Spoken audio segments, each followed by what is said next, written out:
Hello commandos, welcome to Biomentors classes online. और coordination chemistry में हम लोग बात कर रहे हैं। और कोऑर्डिनेशन केमिस्ट्री में मैं आपको बता रहा था अभी nomenclature, IUPAC nomenclature of coordination compound, coordinate compound के नेमिंग के बारे में बात कर रहे हैं। तो कोऑर्डिनेट कंपाउंड को मैंने आपको डिवाइड करके दिया एनायोनिक कॉम्प्लेक्स और कैटायोनिक कॉम्प्लेक्स। फिर से एक बार थोड़ा सा रिकॉल कर लेते हैं। जैसे कोई भी मेरे पास एनायन वाला कॉम्प्लेक्स है, नेगेटिव चार्ज आयन वाला अगर मेरे पास कॉम्प्लेक्स है तो उसकी नेमिंग पर हम कैसे जाएंगे। तो फर्स्ट ऑफ ऑल हमें क्या करना है, कॉम्प्लेक्स को आइडेंटिफाई करना है। पहला काम हमारा ये है कि हम कॉम्प्लेक्स को आइडेंटिफाई करके देखते हैं कि वो कैटायन वाला है या एनायन वाला है। जैसे मैंने ये दो कॉम्प्लेक्सेस लिखे, ठीक है। तो अब दोनों कॉम्प्लेक्स को देखो साथ साथ कंपेयर करने की कोशिश करते हैं। तो दोनों कॉम्प्लेक्स में यहाँ पे पोटेशियम का चार्ज पॉजिटिव है, साइनाइड का चार्ज नेगेटिव है। तो ये कॉम्प्लेक्स कैसा हो गया मेरा, एन आयोनिक कॉम्प्लेक्स हो गया। तो this is an ionic complex, ये नेगेटिव चार्ज कॉम्प्लेक्स है। अब यहाँ पे सल्फेट का चार्ज 2 नेगेटिव है, तो यहाँ पे कॉम्प्लेक्स कितना हो जाएगा, +2 का हो जाएगा, ठीक है। कॉम्प्लेक्स कैसा हो गया, प्लस चार्ज हो गया। तो this is identification of cationic and anionic complex. तो ये तरीका है जिससे हम कैटायोनिक और एनायोनिक कॉम्प्लेक्स को पहले आइडेंटिफाई करेंगे। अब जब आइडेंटिफाई हो गया तब हम कैसे बात करेंगे। तो जब एनायोनिक कॉम्प्लेक्स आइडेंटिफाई हो गया तो देखो एनायोनिक कॉम्प्लेक्स में हम क्या तरीका यूज करते हैं। अगर कैटायन जुड़ा हुआ है तो सबसे पहले हम कैटायन का नाम करते हैं।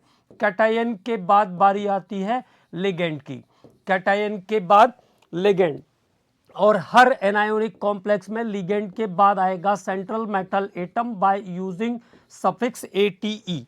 तो सेंट्रल मेटल एटम आएगी और सेंट्रल मेटल एटम के साथ हम क्या सफिक्स यूज करने वाले हैं, ATE सफिक्स यूज करने वाले हैं।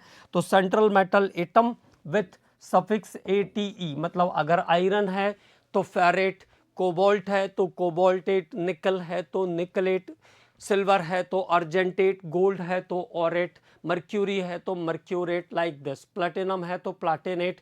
तो अगला काम हमने किया कि जो सेंट्रल मेटल एटम था उसके नाम के साथ साथ ATE सफिक्स और जोड़ दिया, ठीक। तो सबसे पहले आया cation, then ligand, then central metal atom, then oxidation number. और ऑक्सीडेशन नंबर को हम रोमन न्यूमरल में स्मॉल ब्रैकेट के साथ लिखते हैं। ऑक्सीडेशन नंबर को रोमन न्यूमरल में स्मॉल ब्रैकेट के साथ लिखते हैं, ठीक है। तो ये मेथड है जिससे हम किसी एनायोनिक कॉम्प्लेक्स की नेमिंग करते हैं। अब एक सिंपल सा कॉम्प्लेक्स फिर से एक बार बात कर लेते हैं। जैसे मैंने कहा आपसे K4FeCN6, तो ये कॉम्प्लेक्स कैसा है, एनायोनिक कॉम्प्लेक्स है, नेगेटिव चार्ज कॉम्प्लेक्स है ये। तो सबसे पहले किसको नाम करेंगे हम, सबसे पहले नाम करेंगे कैटायन को। कैटायन क्या है, पोटासियम। तो ये हो गया पोटासियम। उसके बाद लिगेंड क्या है, साइनाइड। कितनी बार है, 6 बार है। तो ये हो जाएगा हेक्सासाइनो, हेक्सासाइनो। आयरन को अभी हम क्या कहेंगे, फेरेट कहेंगे। और ऑक्सीडेशन नंबर कितनी आ रही है, यहाँ पर 2 आ रही है, उसको रोमन न्यूमरल से स्मॉल ब्रैकेट में लिख देंगे। अगला कॉम्प्लेक्स देखो, जैसे मेरे पास ऐसा कॉम्प्लेक्स है KAgNH3 होल ट्वाइस, ठीक है। अगर ये कॉम्प्लेक्स है मेरे पास तो इसको मैं कैसे नाम करूंगा, सबसे पहले बात करेंगे कैटायन पर। तो ये हो गया पोटासियम, पोटासियम। अब यहाँ पे क्या हो जाएगा, 2 अमोनिया अगर लिया हमने तो ये हो जाएगा diamine, diamine argentate, argentate 1, argentate 1, ठीक है। या यहाँ पे हम इसकी जगह, अमोनिया की जगह दूसरा कॉम्प्लेक्स लेते हैं, थोड़ा क्लियरिफाई हो जाएगा, चार्ज लगाने में हमें आसानी रहेगी। तो KAgCN होल ट्वाइस का कॉम्प्लेक्स रहता है, ये AgCN होल ट्वाइस का कॉम्प्लेक्स रहेगा। तो आसानी से, और आसानी से चार्ज निकालने में आसानी रहेगी। तो देखिए अब क्या हो गया, पोटासियम, क्योंकि उस पर चार्ज नहीं निकल रहा था, potassium dicyano, dicyano argentate, potassium dicyano argentate 1, potassium dicyano argentate 1। अगर अमोनिया वाला कॉम्प्लेक्स लेंगे तो फिर बाहर में क्लोरीन भी डालनी पड़ेगी, तब जाके चार्ज आएगा, है ना। तो ये कैसा हो गया, पोटासियम डाइसाइनो अर्जेंटेट 1। तो ये वो कॉम्प्लेक्स हो गए जब कॉम्प्लेक्स के ऊपर नेगेटिव चार्ज है, नेगेटिव चार्ज या एनायोनिक कॉम्प्लेक्स है, तो ये उसकी नेमिंग का मेथड हो गया। अब अगर कोई कॉम्प्लेक्स है जो कैटायोनिक कॉम्प्लेक्स है, जिसपे कॉम्प्लेक्स के ऊपर पॉजिटिव चार्ज है, जैसे एक सिंपल सा कॉम्प्लेक्स लिया था मैंने आपके लिए, CuNH3 whole 4 SO4, CuNH3 whole 4 SO4, this is a complex. तो अब यहां पे देखिए नेमिंग का तरीका क्या होगा।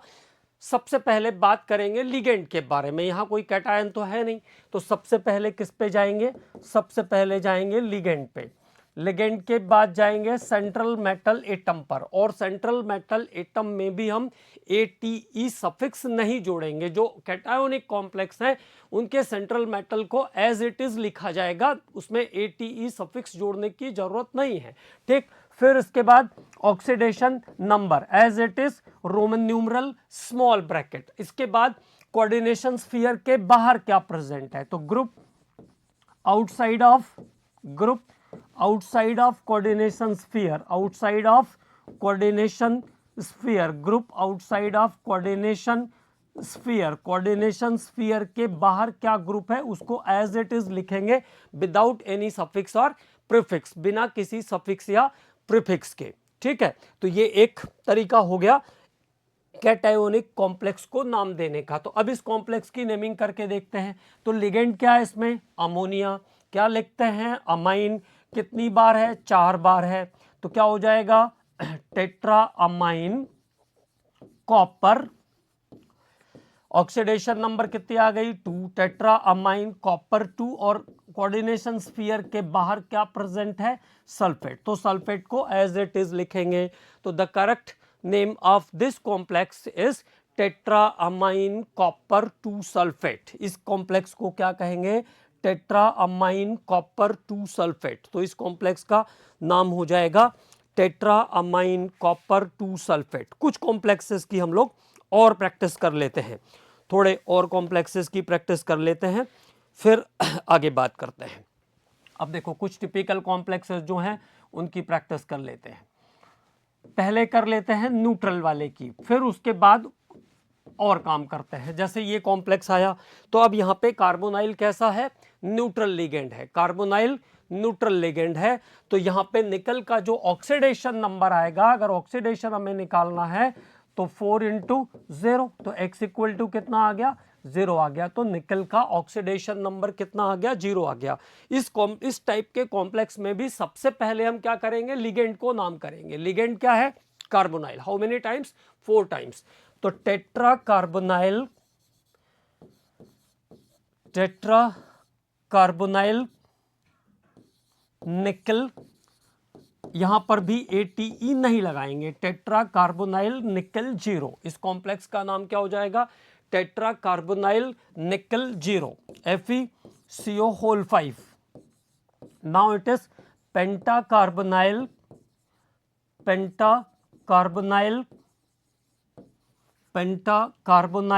Iron 0, penta carbonyl iron 0। इस कॉम्प्लेक्स का नाम क्या हो जाएगा, पेंटा कार्बोनाइल आयरन 0। तो this is method of naming of neutral ligand, अनचार्ज complexes. अनचार्ज complexes में लिगेंड को नाम करेंगे, फिर मेटल को एज इट इज, और फिर उसका ऑक्सीडेशन नंबर 0 आएगा, उसको हम Roman numeral square bracket, sorry छोटे ब्रैकेट के अंदर रख देंगे। तो ये हो गया नेमिंग का सिस्टम उन कॉम्प्लेक्सेस का जिस पे कोई चार्ज नहीं है। अब मैं कह रहा था कि कुछ और कॉम्प्लेक्सेस की हम लोग प्रैक्टिस कर लेते हैं, थोड़े और कॉम्प्लेक्सेस जो टिपिकल केसेस हैं उनमें थोड़े हम लोग और प्रैक्टिस कर लेते हैं। उसमें एक सबसे इंपॉर्टेंट जो कॉम्प्लेक्स है वो है Na2 FeCN होल 5 NO। ये एक कॉम्प्लेक्स अच्छे से ध्यान रखना है इसको, आपको ये इंपॉर्टेंट कॉम्प्लेक्स है, इसको ध्यान रखेंगे क्योंकि इसमें आयरन के जो कॉम्प्लेक्स हैं वहाँ पे NO का जो चार्ज है वो +1 कंसीड होता है। तो पहली बात क्या ध्यान रखना है, in complex of iron, in complex of iron, in complex of iron the oxidation number of, oxidation, in complex of iron the oxidation number of NO is +1। मतलब ये नाइट्रोसोनियम कंसीड होगा, ये ध्यान रखना है। अदर कॉम्प्लेक्सेस में ये न्यूट्रल होता है। In other complexes, in other complex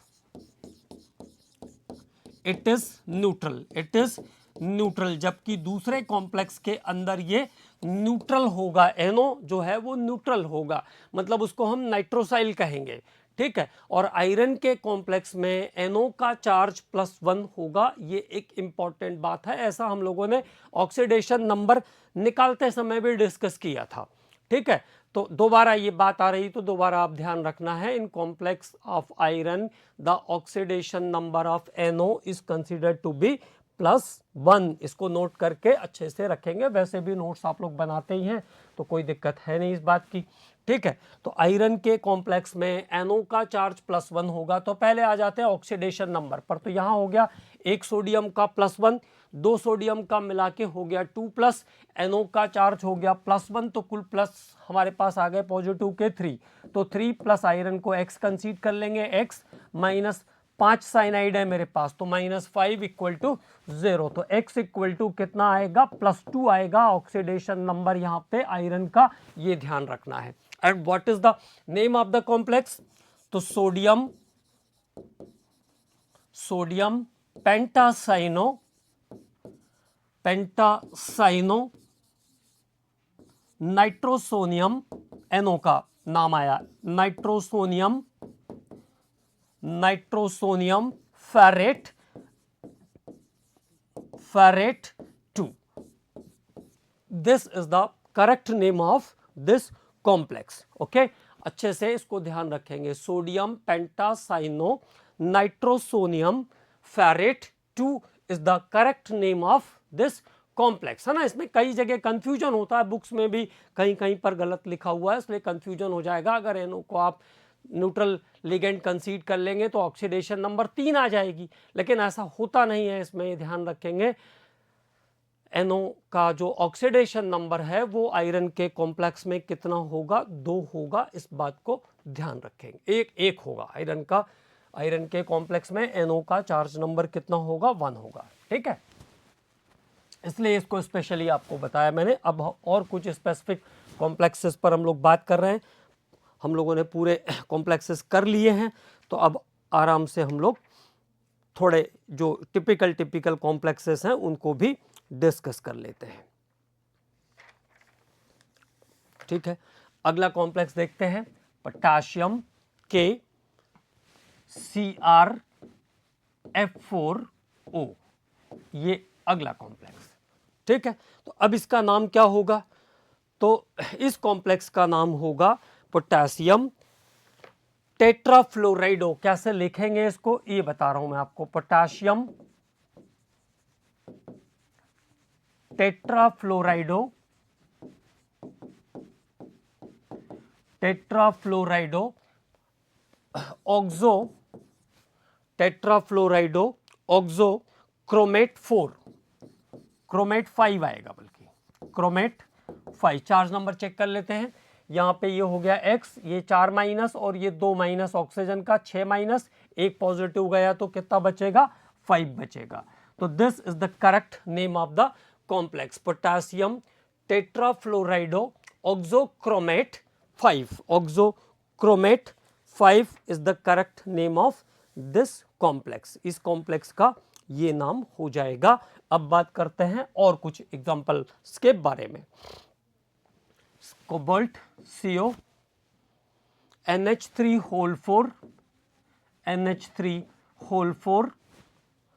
NH3 water, chlorine, ये सब कोऑर्डिनेशन स्फीयर के अंदर हैं और ऐसा Cl2 बाहर भी है, ठीक है। अब इस कॉम्प्लेक्स का क्या नाम होगा, तो देखो अब आपके पास ए से स्टार्ट होने वाले दो लिगेंड हैं, एक तो अमाइन ए से स्टार्ट होगा और वाटर भी ए से स्टार्ट होगा, ठीक।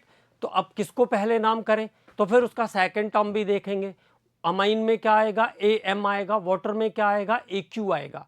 तो पहले किसको नाम करेंगे, पहले अमाइन को नाम करेंगे। मैंने आपको बताया था कि जब डिफरेंट टाइप के लिगेंड कोऑर्डिनेशन स्फीयर के इनसाइड होंगे, different type of ligands are there inside the coordination sphere, then ligands are arranged according to English alphabet। तब ligand को हमें क्या करना है, English alphabet के according arrange करना है। तो now the name of the complex is tetraamine aqua chlorido, tetraammine aqua chlorido, और उसके साथ साथ क्या आएगा, टेट्राअमाइन एक्वा क्लोरिडो कोबाल्ट। कितना चार्ज आ रहा है, एक माइनस और एक माइनस, बाकी दोनों लिगेंड कैसे हैं, न्यूट्रल हैं। तो कोबाल्ट 3, और बाहर में कोऑर्डिनेशन स्फीयर के बाहर जो क्लोरीन आ रहा है उसको हम क्या कहेंगे, सिंपली क्लोराइड कहेंगे। ओके, तो the name of this complex is tetraammine aqua chlorido cobalt 3 chloride. ये इस कंपाउंड का करेक्ट नाम होगा, ठीक है। अगले कॉम्प्लेक्स की बात करते हैं, कुछ इंपॉर्टेंट कॉम्प्लेक्सेस मैं आपके लिए रिवाइज कर रहा हूं। तो अगला जो कॉम्प्लेक्स है वो है, देखो, COEN whole thrice, COEN whole thrice, SO4 whole twice, SO4 whole thrice. अब ये एक नया कॉम्प्लेक्स है मेरे पास, ठीक है। तो अब इसको कैसे नाम करेंगे, तो यहाँ पे देखो, जो ये होल ट्वाइस और SO4 का होल थ्राइस है, ये केवल और केवल ऑक्सीडेशन नंबर निकालने में आपकी मदद करेगा। EN को क्या बोलते हैं हम, इथाइलिन डायमाइन या इथेन 1,2 डायमाइन। तो इसमें डिजिट आया, ठीक है, डाई अमाइन है ना, डाई आया इसमें। तो जब इस टाइप के लिगेंड होते हैं तो उसको हम बिस्ट्रिस कहते हैं। कितनी बार है, 3 बार है। तो कैसे कहेंगे, tris ethane 1,2 diamine, tris ethane 1,2 diamine, tris ethane 1,2 diamine cobalt 3 sulphate, cobalt 3 sulphate, cobalt 3 sulphate, tris ethane 1,2 diamine cobalt 3 sulphate, ठीक है। Tris ethane 1,2 diamine cobalt 3 sulphate. Charge कैसे निकाला, देखो, 2 कोबाल्ट हो गया तो 2x हो जाएगा, और ये 1 का चार्ज होता है -2, तो 3 का चार्ज हो जाएगा -6, तो 2x -6 इक्वल टू 0, तो x इक्वल टू कितना आ जाएगा, 3 आ जाएगा, ठीक है। इसलिए ऑक्सीडेशन नंबर को हमने 3 रखा यहाँ पे, ठीक। अब देख, जैसे आया अगला कॉम्प्लेक्स ले रहे हैं, CuGly। GLY क्या होता है, commonly glycinate.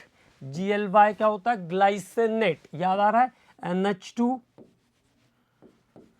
CH2 COO minus, ये वाला लिगेंड है ये, जिसको कॉमनली हम क्या लिखते हैं, ग्लाइसिनेट लिखते हैं। मैंने स्ट्रक्चर के समय भी ये बताया था आपको, जब हम लोग लिगेंड के बारे में, नेमिंग के बारे में बात कर रहे थे। तो क्या हो जाएगा, डाइग्लाइसिनेटो, डाइग्लाइसिनेटो, डाइग्लाइसिनेटो कॉपर, डाइग्लाइसिनेटो कॉपर 2। इस कॉम्प्लेक्स का नाम क्या हो जाएगा, डाइग्लाइसिनेटो कॉपर 2, ठीक है।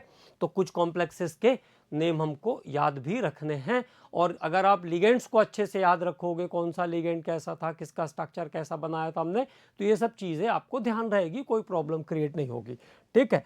तो ये इस कॉम्प्लेक्स का नाम हो गया। अगला NiDMg NiDMG होल ट्वाइस। अब ये कौन सा लिगेंड है DMG?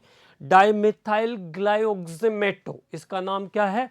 डाइमिथाइल ग्लाइओक्सिमेटो। तो इसके नाम में डाई आया, लिगेंड के नाम में डाई आया, है ना। तो डाई आया तो इसको क्या कहना पड़ेगा? दो बार भी आ रहा है तो कैसे कहेंगे? बिस। इसको कैसे नाम लिखेंगे? बिस। डाइमिथाइल ग्लाइओक्सिमेटो, बिस डाइमिथाइल ग्लाइओक्सिमेटो, बिस डाइमिथाइल ग्लाइओक्सिमेटो निकल 2, निकल 2, बिस डाइमिथाइल ग्लाइओक्सिमेटो निकल 2। इसका नाम क्या हो जाएगा? बिस डाइमिथाइल ग्लाइओक्सिमेटो निकल 2। ठीक है, अगला कॉम्प्लेक्स देखो। ऑक्सोबैनेडियम का एक कॉम्प्लेक्स है एसीटेनेटो के साथ, ऐसे लिखा हुआ आपको मिलेगा AC whole twice, AC whole twice. तो क्या कहेंगे? अब इसके नाम में देखो di acetanato, di acetonato, di acetonato. तो कैसे शुरू करेंगे? बिस से। बिस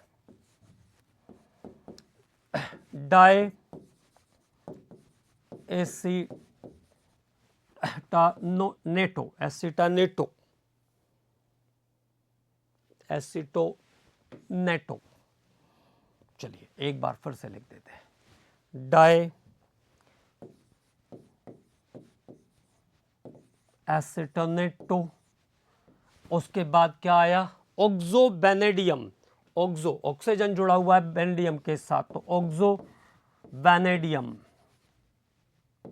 ऑक्सोबैनेडियम, ऑक्सोबैनेडियम। चार्ज कितना आ जाएगा? चार्ज आ जाएगा 4, ऑक्सोबैनेडियम 4, ऑक्सोबैनेडियम 4, ऑक्सोबैनेडियम 4। ठीक है, तो ये इस कॉम्प्लेक्स का करेक्ट नाम होगा। अब बात करते हैं इसके बाद पॉलीन्यूक्लियर कॉम्प्लेक्स के बारे में।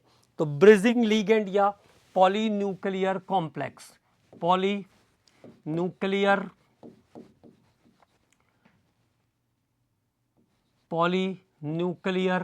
कॉम्प्लेक्स। अब पॉलीन्यूक्लियर कॉम्प्लेक्स को कैसे नाम देते हैं?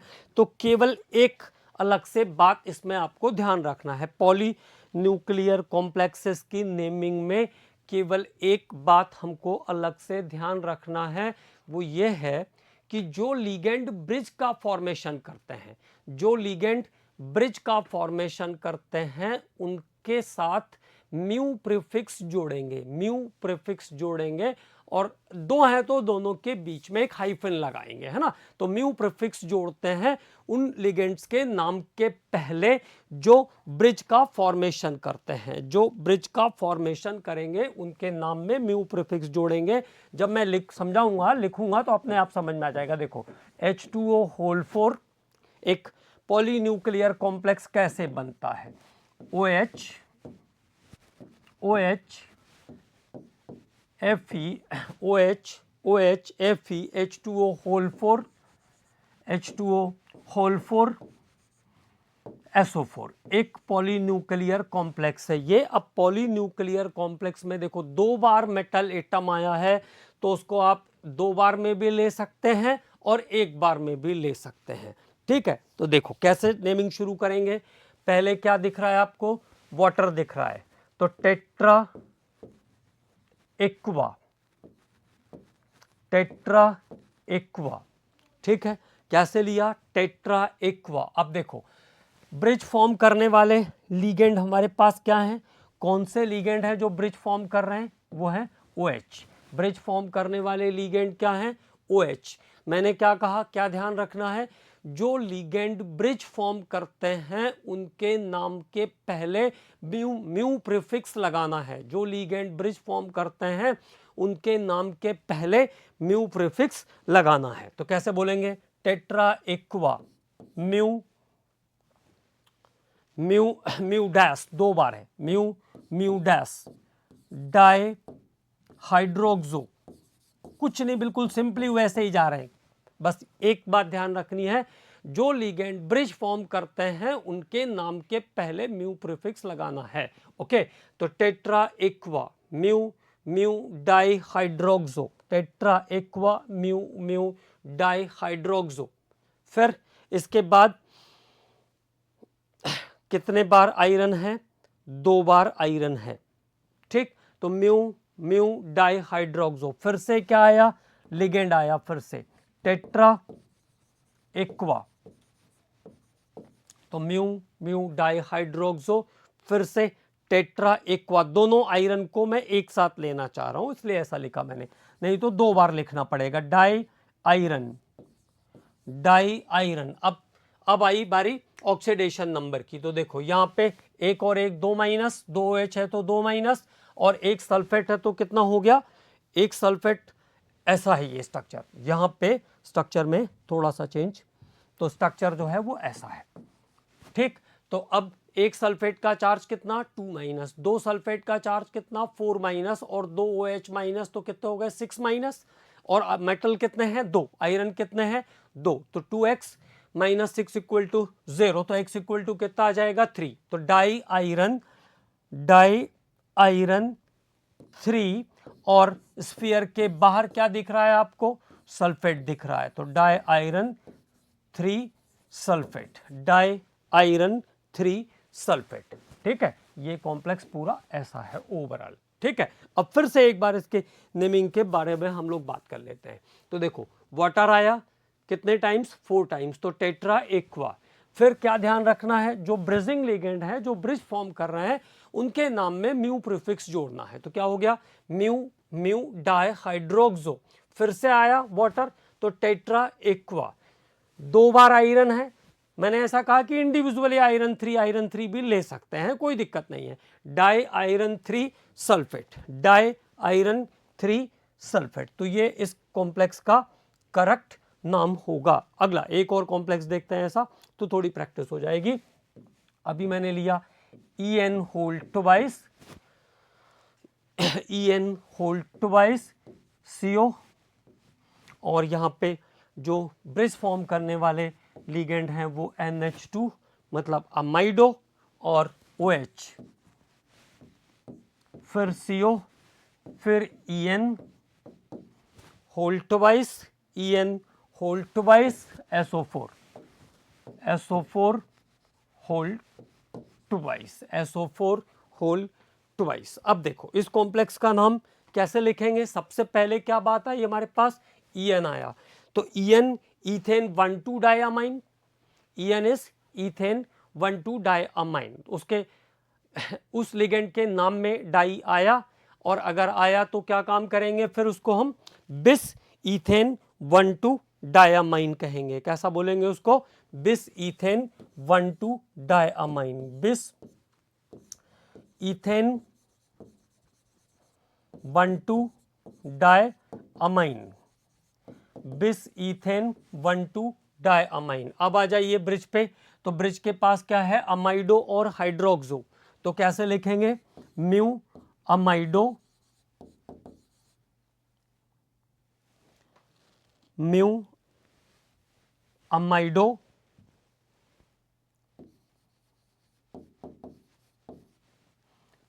म्यू हाइड्रोक्सो, OH भी है, तो म्यू अमाइडो म्यू हाइड्रोक्सो। फिर से आया बिस ईथेन 1,2 डायमाइन, 1,2 डायमाइन, बिस ईथेन 1,2 डायमाइन। कितने बार कोबाल्ट आ रहा है? 2 बार, डाई कोबाल्ट 3, और स्फीयर के बाहर क्या आ रहा है? Sulphate, di cobalt 3 sulphate, di cobalt 3 sulphate is the correct IUPAC name of this complex.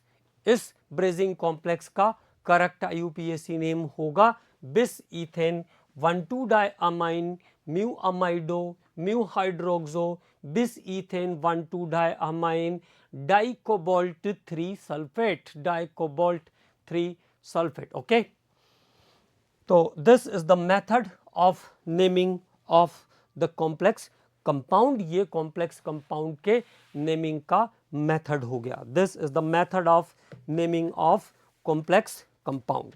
अब कॉम्प्लेक्स कंपाउंड के नेमिंग के बाद हम लोग अगले टॉपिक पर बात करते हैं, आइसोमेरिज्म इन कॉम्प्लेक्स कंपाउंड। यहां से भी कुछ न कुछ आपको मिलना चाहिए। Isomerism in complex compound, isomerism in complex compound.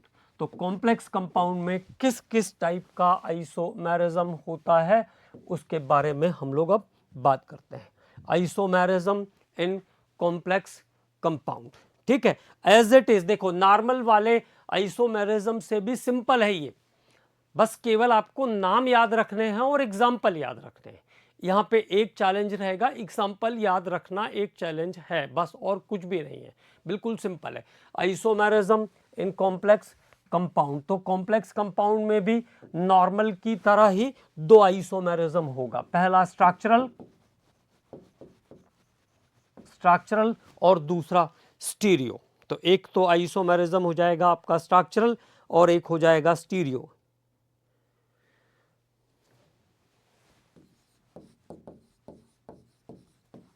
स्टीरियोसोमेरिज्म अगर पूरा कहेंगे तो ऐसा, ठीक है। और स्टीरियो के टाइप भी बिल्कुल सेम है, ज्योमेट्रिकल और ऑप्टिकल, ज्योमेट्रिकल और ऑप्टिकल। तो यहां पे कोई चेंज नहीं है, ठीक है। स्टीरियो के टाइप भी वही के वही, ज्योमेट्रिकल और ऑप्टिकल। अब स्ट्रक्चरल की बात करते हैं। तो what is the structural isomerism? आपको डेफिनेशन ऑर्गेनिक की देखी जाए तो पता ही है, मॉलिक्यूलर फॉर्मूला सेम होता है, स्ट्रक्चरल फॉर्मूला डिफर करता है और डिफरेंट स्ट्रक्चर के कारण फिजिकल और केमिकल प्रॉपर्टी चेंज हो जाती है। तो यह है आइसोमेरिज्म। अब हम लोग बात कर रहे थे स्ट्रक्चरल आइसोमेरिज्म में। तो स्ट्रक्चरल आइसोमेरिज्म में कौन कौन से टाइप्स हैं उसके बारे में बात कर लेते हैं। तो आयोनाइजेशन, हाइड्रेट, नाम देखें यहां पे बिल्कुल अलग है, उससे बिल्कुल मैच नहीं कर रहा है, हाइड्रेट। तो पहला हो गया आयोनाइजेशन, दूसरा हो गया हाइड्रेट, तीसरा हो जाएगा लिंकेज। लिंकेज को बॉन्ड आइसोमेरिज्म भी कहते हैं, बॉन्ड आइसोमेरिज्म। तो बॉन्ड आइसोमेरिज्म या लिंकेज आइसोमेरिज्म। लिंकेज के बाद कोऑर्डिनेशन आइसोमेरिज्म, कोऑर्डिनेशन के बाद पॉलीमराइजेशन,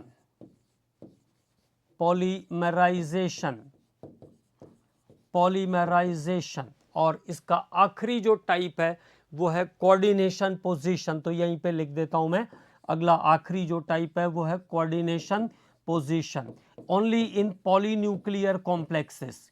और आपके +2 के सिलेबस में ये लास्ट वाला नहीं है। तो ये हो गया, देखिए, फर्स्ट, सेकंड, थर्ड, ये फोर्थ, ये फिफ्थ पॉलीमराइजेशन और ये सिक्स। तो 6 टाइप के आइसोमेरिज्म स्ट्रक्चरल में इंक्लूड हैं, जिसमें से कोऑर्डिनेशन पोजीशन के बारे में मैंने आपको बताया कि वो +2 के सिलेबस में नहीं है, लेकिन हम लोग थोड़ी सी उसके बारे में बात कर लेंगे, ज़्यादा कुछ उसमें है नहीं। और मैंने आपसे पहले ही कह दिया कि ये नॉर्मल वाले से भी सिंपल हैं, केवल इसमें एग्जाम्पल हमको सिंसियोरिटी से याद करना है, ठीक है। तो this is type of isomerism in coordination compound, ionisation, hydrate, linkage को बॉन्ड आइसोमेरिज्म भी कहते हैं, coordination, polymerisation and coordination position. अब बात करते हैं वन बाय वन एक एक आइसोमेरिज्म के बारे में। तो सबसे पहले बात करते हैं आयोनाइजेशन आइसोमेरिज्म पर, about ionisation isomerism.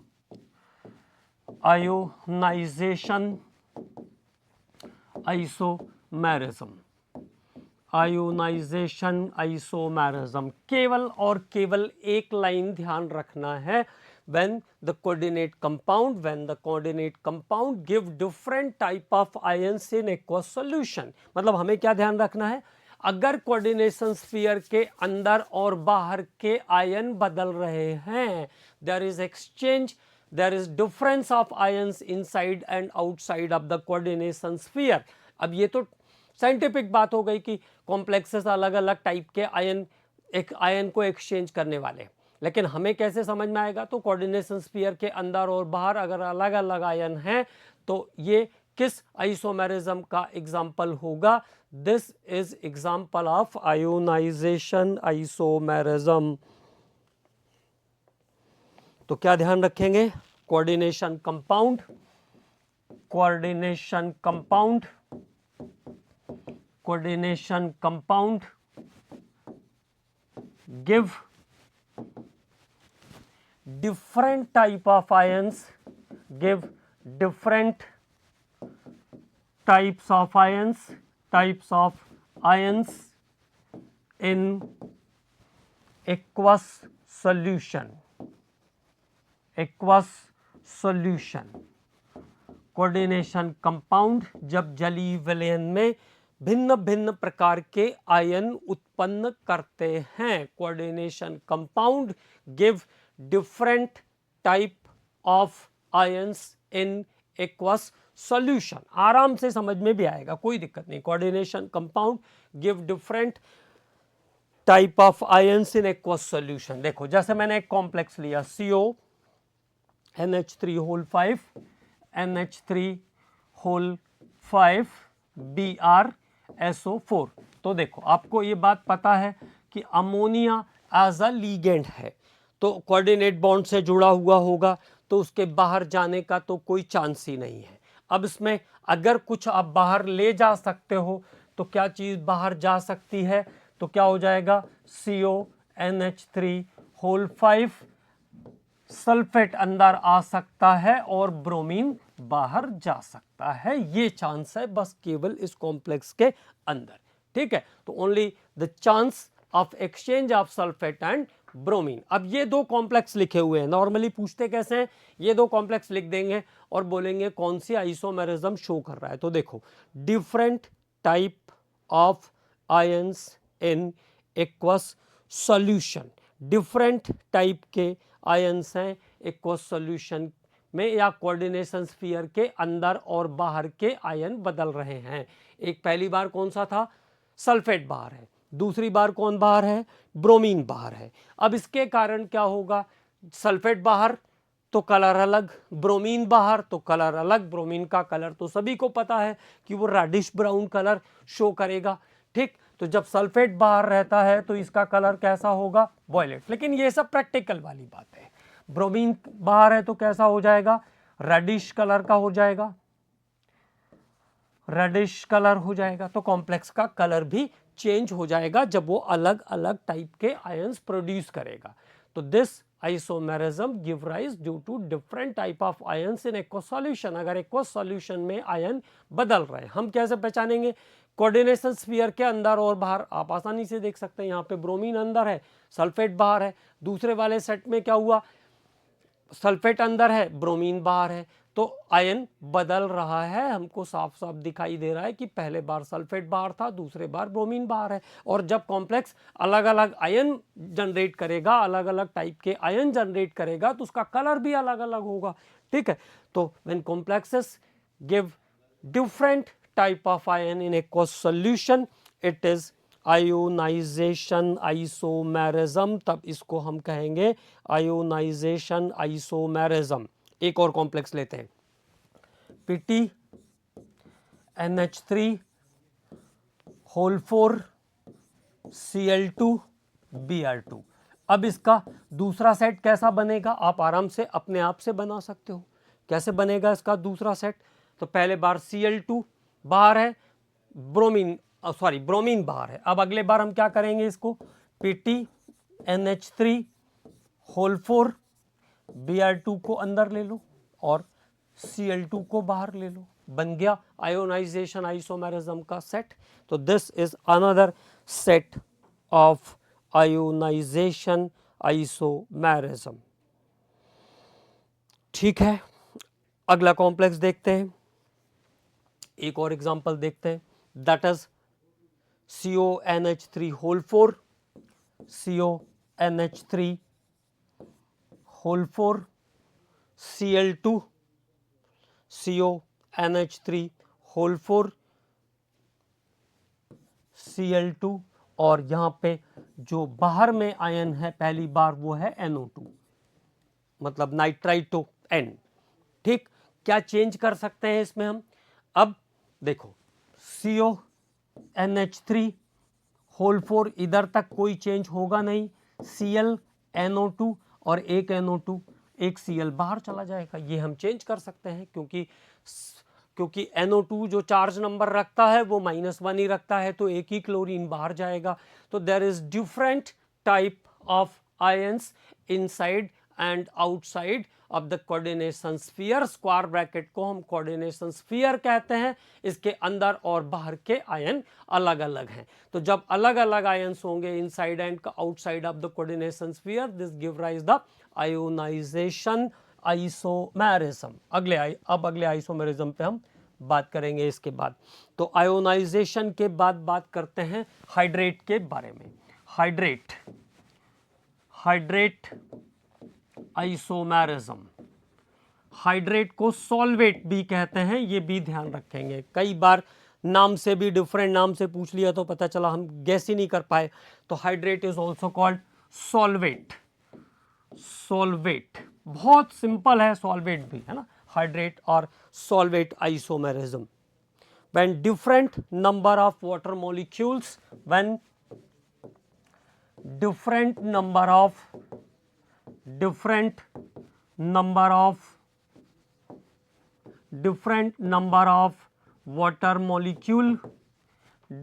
number of water molecule present inside and outside of coordination sphere. Different number of water molecules present inside and outside of coordination sphere। जब coordination sphere के अंदर और बाहर different टाइप के water molecules present होंगे। Different number of water molecules present inside and outside of the coordination sphere, it is solvated और hydrate isomerism. तो इसको हम क्या कहेंगे? सॉल्वेटेड और हाइड्रेट आइसोमेरिज्म कहेंगे। चलिए इसका एग्जांपल लेते हैं, बहुत ही सिंपल है, आराम से बातें सब समझ में आएगी। जैसे मैंने कॉम्प्लेक्स लिखा CrH2O whole 6 Cl3, CrH2O whole 6 Cl3, hexa aqua chromate chromium, hexa aqua chromium 3 chloride, hexa aqua chromium 3 chloride. तो अब देखो इसको हम 6 वाटर ऐसा लिख सकते हैं, एक तरीका ये हो गया हमारे पास। दूसरा तरीका क्या हो सकता है? How to express the second format? तो CrH2O whole 5 Cl2 dot H2O, this is the second format. और अब देखिए क्या चेंज आ रहा है, समझ आया? यहाँ पे इनसाइड कितने वाटर थे? 6, अब यहाँ पे इनसाइड वाटर कितने? 5, एक आउटसाइड चला गया। तो different number of water molecules inside and outside of the coordination sphere, केवल इतनी सी बात ध्यान रखना है। Now what is the next example? CrH2O whole 4 Cl2 dot 2H2O। तो ऐसे भी हम इसको लिख सकते हैं। दोनों क्लोरीन को हमने अंदर ले लिया और अब ये हो गया आपका अगला कॉम्प्लेक्स। अच्छा, हमारे पास CrH2O होल CrH2O Cl3 था हमारे पास, ठीक है। तो ये हो गया पहली बार Cl3, दूसरी बार Cl, और 2H2O जब हमने बाहर लिया तो Cl भी आएगा, Cl डॉट 2H2O, ठीक। तो different number of water molecules inside and outside of the coordination sphere. जब कोऑर्डिनेशन स्फीयर के अंदर और बाहर वाटर मॉलिक्यूल का नंबर बदलेगा तो ये होगी हाइड्रेट आइसो आइसोमेरिज्म या सॉल्वेट आइसोमेरिज्म। बस इतनी सी बात ध्यान रखना है। अब उसके बाद आया अगला लिंकेज, लिंकेज और बॉन्ड आइसोमेरिज्म। तो यहाँ पे एक बात ध्यान रखना है, पहले भी हम लोग इसके बारे में बात कर चुके हैं तो कोई दिक्कत नहीं आएगी। लिंकेज और बॉन्ड आइसोमेरिज्म किसकी प्रॉपर्टी है? एम्बीडेंटेड लिगेंड की प्रॉपर्टी है। तो इट इज प्रॉपर्टी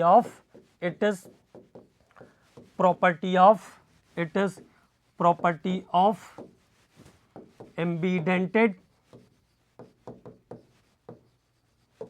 एम्बीडेंटेड और फ्लेक्सीडेंटेड ligand.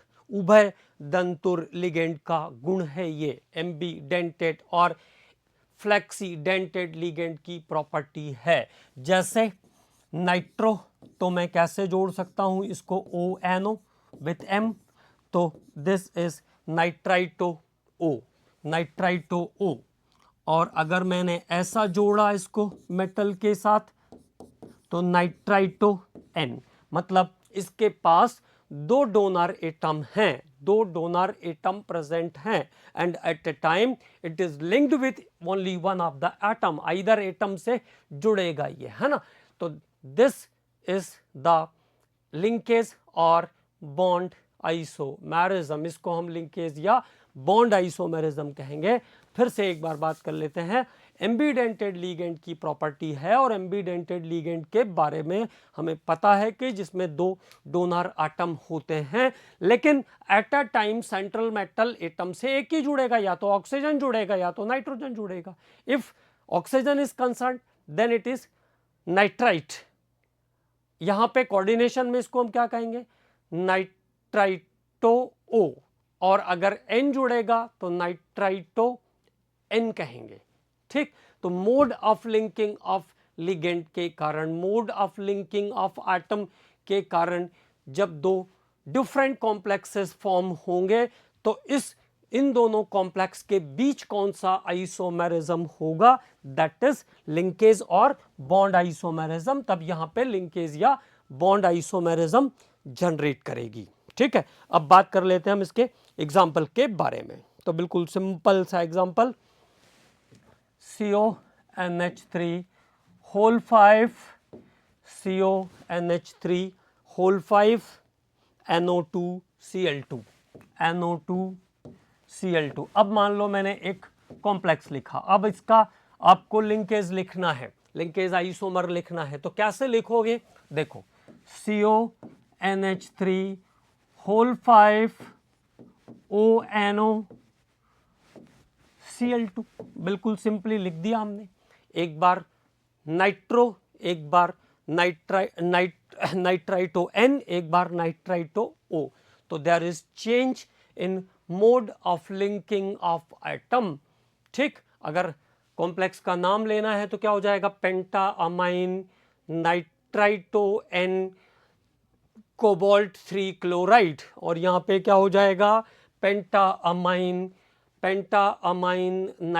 नाइट्रेटो O, penta amine nitrato O cobalt 3 chloride. तो there is different name and different property of the complex. यहां पर कॉम्प्लेक्स का नाम और उसकी प्रॉपर्टी दोनों चेंज हो जाएगी, नाइट्रो और नाइट्राइट के प्रॉपर्टी में अंतर होता है, ठीक है। ओके, एक और एग्जांपल देखते हैं। Palladium dipyridine, DIPY, dipyridine, SCN whole twice. तो there is thiocyaneto complex,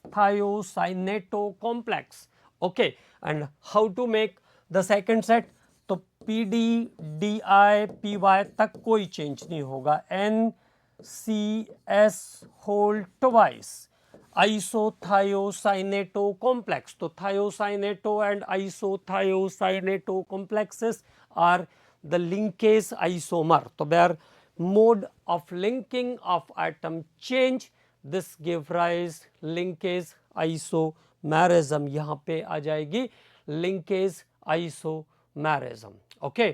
तो कॉम्प्लेक्सेस के आइसोमेरिज्म के बारे में हम बात कर रहे हैं। अगले लेक्चर में रिमेनिंग आइसोमेरिज्म पर बात करेंगे, इंक्लूडिंग ज्योमेट्रिकल एंड ऑप्टिकल। उसमें से ज्योमेट्रिकल और ऑप्टिकल में हमें थोड़ा काम करना पड़ेगा, एक बार कम से कम अच्छे से लाइन टू लाइन अपनी बुक को भी रीड करना पड़ेगा। हालांकि वहाँ हमें थोड़ी सावधानी भी रखनी पड़ेगी। जो प्रिकॉशंस हैं वो भी मैं आपको बताऊंगा कि कैसे क्या ध्यान रखना है। क्वेश्चन जरूर आएगा, ये ध्यान रखना है। क्वेश्चन या तो आइसोमेरिज्म से आएगा या तो फिर क्वेश्चन आएगा ज्योमेट्री से। तो ज्योमेट्री वाला हिस्सा तो मुझे लगता है आपका बहुत स्ट्रॉन्ग है, मैंने बॉन्डिंग में भी उसको पढ़ा के दिया है। एक बार फिर से हम लोग रिकॉल करेंगे और मैं तो हमेशा उम्मीद करूंगा कि ज्योमेट्री से ही क्वेश्चन आ जाए, जो मेरे कमांडोज का स्ट्रांग पार्ट है वहाँ से क्वेश्चन आ जाए तो कोई दिक्कत ही नहीं है। ठीक है, ओके।